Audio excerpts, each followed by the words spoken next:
ये आदमी अपने क्लाइंट के करोड़ों रुपए बेल के लिए ले जा रहा था। उसे लगा था कि ये काम बहुत आसान होगा और उसे लाखों का कमीशन मिलेगा, लेकिन उसे क्या पता था कि रास्ते में 3 गाड़ियां उसे घेर लेंगी और डाकू पूरी तरह हथियारों से लैस थे। उन्होंने जिमी को चारों तरफ से घेर लिया। बेचारा जिमी, एक छोटा मोटा वकील, उसने अपनी जिंदगी में ऐसा कुछ नहीं देखा था। वो बुरी तरह डर गया था। डाकुओं के लीडर ने उसे गाड़ी से नीचे उतरने का इशारा किया। जिमी को मजबूरन उनकी बात माननी पड़ी। उसने डरते डरते अपने दोनों हाथ ऊपर उठा लिए और स्पेनिश में, जो शायद उन्हें समझ आती, ये बताने की कोशिश की कि वो एक वकील है। लेकिन डाकुओं को इससे कोई फर्क नहीं पड़ता था। उन्हें तो बस उन करोड़ों रुपयों से मतलब था। डाकुओं के लीडर ने कैश कंफर्म किया और फिर सीधे अपने आदमियों को इस वकील को खत्म करने का हुक्म दे दिया। मौत को इतने करीब देखकर जिमी की तो जैसे जान ही निकल गई थी। लेकिन जैसे ही जिमी की कहानी खत्म होने वाली थी, तभी एक गोली चलने की आवाज आई। जिमी के ऊपर खून के छींटे पड़े, लेकिन मरने वाला वो नहीं था, बल्कि वो आदमी था जो जिमी को मारने वाला था। डाकुओं को समझ आ गया कि कोई स्नाइपर है और वो फौरन अलर्ट हो गए। जैसे ही उनका दूसरा साथी भी मारा गया, वो पागलों की तरह अंधाधुंध गोलियां चलाने लगे। लेकिन इसका कोई फायदा नहीं था, क्योंकि उन्हें पता ही नहीं था कि स्नाइपर कहाँ है। डाकुओं का लीडर पैसे लेकर भागने ही वाला था कि तभी उसे भी एक गोली लगी और वो वही ढेर हो गया। वो रहस्यमयी स्नाइपर अचूक था। उसका हर निशाना दुश्मन के शरीर के आर पार हो रहा था। जल्द ही उन सब की तरफ से शांति छा गई। जिमी गाड़ी के पीछे छिपा रहा। उसमें हिलने की भी हिम्मत नहीं थी। उसे डर था कि कहीं उसे भी गोली न लग जाए। उसने गाड़ी के नीचे से दूसरी तरफ झांका। उसने देखा कि एक पिकअप ट्रक इसी तरफ आ रहा है। उसे लगा कि ये आदमी भी पैसों के लिए ही आया है। जिमी ने जमीन पर पड़ी एक बंदूक उठा ली खुद को बचाने के लिए, लेकिन बंदूक की गोलियां तो पहले ही खत्म हो चुकी थी। तभी डाकुओं में से एक, जो अभी तक मरा नहीं था, जिंदा था, उसने उस रहस्यमयी आदमी के पिकअप ट्रक पर अंधाधुंध गोलियां चलाई और फिर मौका देखकर अपनी गाड़ी में बैठकर तेजी से भाग गया। वो रहस्यमयी आदमी अपनी गाड़ी से नीचे उतरा। उसने देखा कि एक अभी भी पूरी तरह से मरा नहीं है, तो उसने उसे एक और गोली मार दी। इसके बाद वो आदमी जिमी की तरफ बढ़ने लगा। इस वक्त जिमी इतना डरा हुआ था कि उसमें सिर उठाने की भी हिम्मत नहीं थी। लेकिन हैरानी की बात यह थी कि वो आदमी जिमी को मारना नहीं चाहता था, बल्कि उसने फिक्र से पूछा कि उसे गोली तो नहीं लगी। ये आवाज कुछ जानी पहचानी लग रही थी। डरे हुए जिमी ने धीरे धीरे अपना सिर उठाया। उसने देखा कि वो रहस्यमय शार्प शूटर कोई और नहीं बल्कि उसका पुराना जानकार माइक था। अगर उसे पता होता कि माइक इतना खतरनाक है, तो वो कभी उससे पंगा नहीं लेता।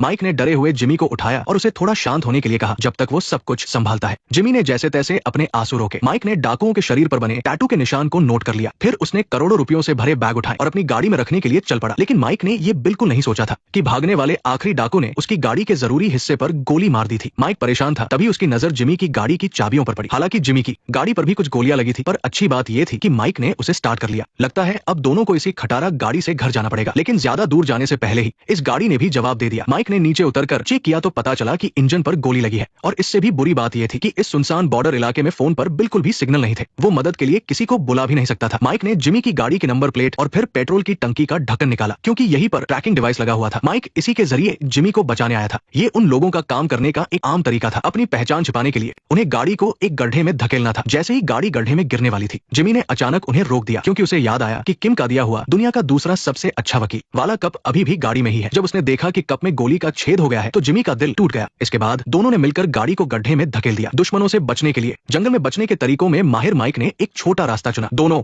आधा दिन तक चलते रहे और बुरी तरह थक गए। बड़ी मुश्किल से उन्हें एक पेड़ मिला, जिसके नीचे वो आराम करने के लिए रुके। जिमी को इस हालत में देखकर मुझे वॉल्टर व्हाइट की याद आ गई। दोनों ही जंगल में फंसे थे, लेकिन जिमी की ये हालत कहीं ज्यादा खतरनाक थी। अपनी ताकत बचाने के लिए जिमी ने सुझाव दिया कि दोनों बारी बारी से करोड़ों रुपए उठाएंगे। माइक ने उसे ऐसी नजरों से देखा जिसका मतलब था बिल्कुल नहीं। जिमी को चुप होना पड़ा। फिर उसके दिमाग में एक और आइडिया आया कि वो एक गड्ढा खोदकर पैसे यही दबा देते हैं और जब शहर पहुंच जाएंगे तब गाड़ी लेकर वापस आ जाएंगे। लेकिन माइक को ये आइडिया बिल्कुल पसंद नहीं आया। पहली बात, पैसे दबाने की सही जगह दोबारा ढूंढना बहुत मुश्किल होगा। दूसरी बात, यहाँ की जमीन बहुत सख्त है और उसके हाथ में जो नंबर प्लेट है उससे खोदने में सालों लग जाएंगे। लेकिन जिमी ने माइक की एक न सुनी। वो अपनी जिद पर अड़ा था। तभी माइक ने दूर एक गाड़ी आते हुए देखी। दूरबीन से देखने पर पता चला कि ये उसी भागे हुए डाकू की गाड़ी थी। माइक ने जिमी को फौरन रुकने के लिए कहा और सारी चमकने वाली चीजें उतारने को कहा, क्योंकि रोशनी की वजह से दुश्मन उन्हें देख सकता था। माइक समझ गया कि दुश्मन को उनकी छोड़ी हुई गाड़ी मिल गई है और अब वो आसपास उन्हें ही ढूंढ रहा है। सुरक्षित रहने के लिए दोनों को जल्द से जल्द जगह बदलनी थी। एक सुरक्षित जगह पहुंचकर प्यासे जिमी ने गड़गड़ कर पानी पीना शुरू कर दिया। पास बैठे माइक ने उसे पानी बचाने के लिए कहा, क्योंकि इस सुनसान रेगिस्तान में पानी न होना किसी भी दुश्मन से ज्यादा खतरनाक है। अनुवी